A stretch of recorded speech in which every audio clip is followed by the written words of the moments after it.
Déclaration des droits de l'homme et du citoyen. France, 1789.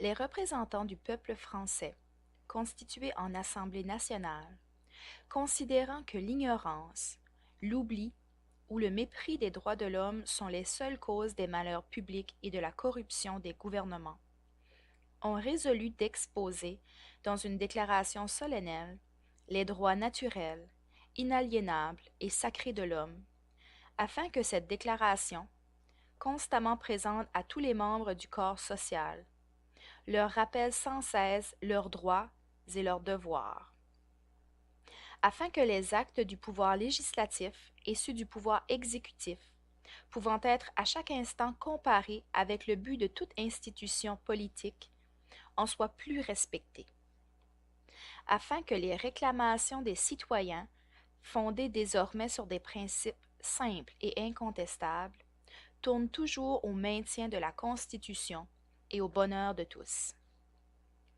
En conséquence, l'Assemblée nationale reconnaît et déclare, en présence et sous les auspices de l'être suprême, les droits suivants de l'homme et du citoyen. Article 1er. Les hommes naissent et demeurent libres et égaux en droit. Les distinctions sociales ne peuvent être fondées que sur l'utilité commune. Article 2. Le but de toute association politique est la conservation des droits naturels et imprescriptibles de l'homme. Ces droits sont la liberté, la propriété, la sûreté et la résistance à l'oppression. Article 3. Le principe de toute souveraineté réside essentiellement dans la nation. Nul corps, nul individu ne peut exercer d'autorité qui n'en émane expressément. Article 4. La liberté consiste à pouvoir faire tout ce qui ne nuit pas à autrui. Ainsi, l'exercice des droits naturels de chaque homme n'a de borne que celle qui assure aux autres membres de la société la jouissance de ces mêmes droits. Ces bornes ne peuvent être déterminées que par la loi. Article 5. La loi n'a le droit de défendre que les actions nuisibles à la société. Tout ce qui n'est pas défendu par la loi ne peut être empêché, et nul ne peut être contraint à faire ce qu'elle n'ordonne pas. Article 6. La loi est l'expression de la volonté générale. Tous les citoyens ont droit de concourir personnellement ou par leurs représentants à sa formation. Elle doit être la même pour tous, soit qu'elle protège, soit qu'elle punisse. Tous les citoyens, étant égaux à ses yeux, sont également admissibles à toute dignité, place et emploi public selon leur capacité et sans autre distinction que celle de leur vertu et de leur talent. Article 7.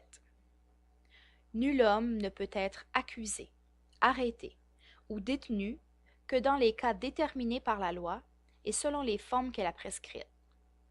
Ceux qui sollicitent, expédient, exécutent ou font exécuter des ordres arbitraires doivent être punis. Mais tout citoyen, appelé ou saisi en vertu de la loi, doit obéir à l'instant. Il se rend coupable par la résistance. Article 8. La loi ne doit établir que des peines strictement et évidemment nécessaires, et nul ne peut être puni qu'en vertu d'une loi établie et promulguée antérieurement au délit et légalement appliquée. Article 9. Tout homme étant présumé innocent jusqu'à ce qu'il ait été déclaré coupable. S'il est jugé indispensable de l'arrêter, toute rigueur qui ne serait pas nécessaire pour s'assurer de sa personne doit être sévèrement réprimée par la loi. Article 10.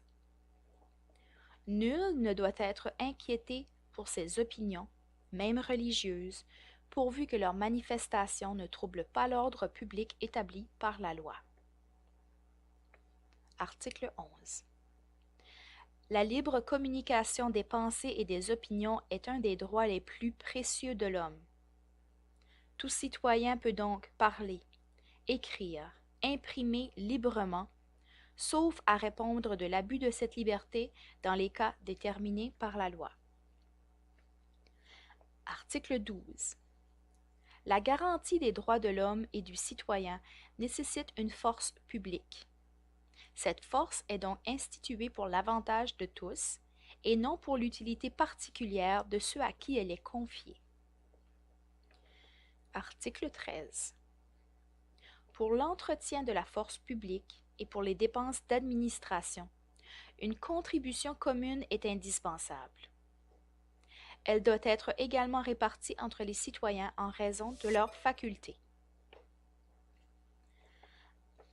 Article 14.